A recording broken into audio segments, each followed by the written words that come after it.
ថ្ង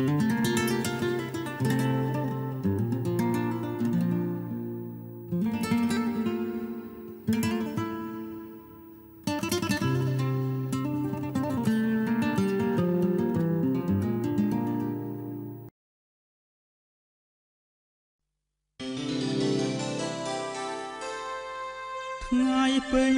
បរមីនៃខែវិសាខ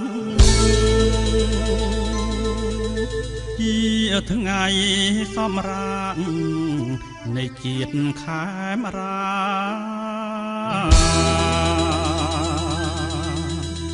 ទាំងរៀងមន្ត្រីនៅក្នុងរដ្ឋាត្រេកអរជ្រះថ្លា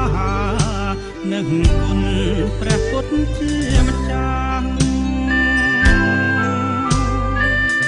ថ្ងៃទ្រង់ប្រសតចាក់ផ្ទៃមេត្តានឹងថ្ងៃសាសនាទ្រង់ឈ្នះវាបានត្រាស់នឹងថ្ងៃនិព្វានផុតជុំយ៉ាងច្បាស់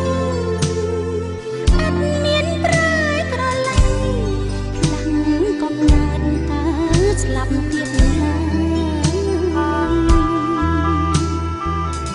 វ័យត្បិតព្រះអង្គអស់ព្រះជន្មទៅព្រះធម៌គង់នៅប្រោះសត្វលោកឲ្យស្បាយគុណមហាធំធេងភ្លេចមិនបានឡើយអស់អស់ខែមរាអ្នកកុំខន្តាទាំងប្រុសទាំងស្រីខែមរាជាទីរាប់អានទាំងឡាយអើយគួរដឹងហើយទីវាវិសាងខបុនល្បីជាថ្ងៃ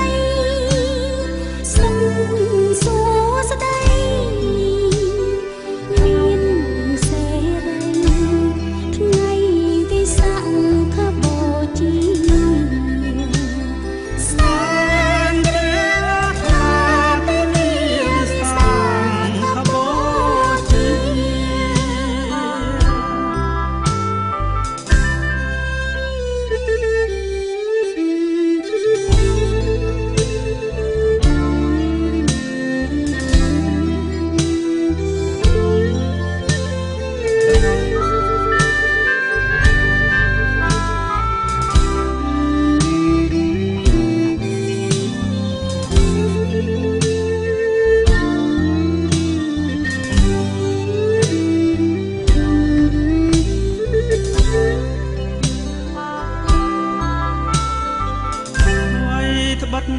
ព្រះអង្គអស់ព្រះ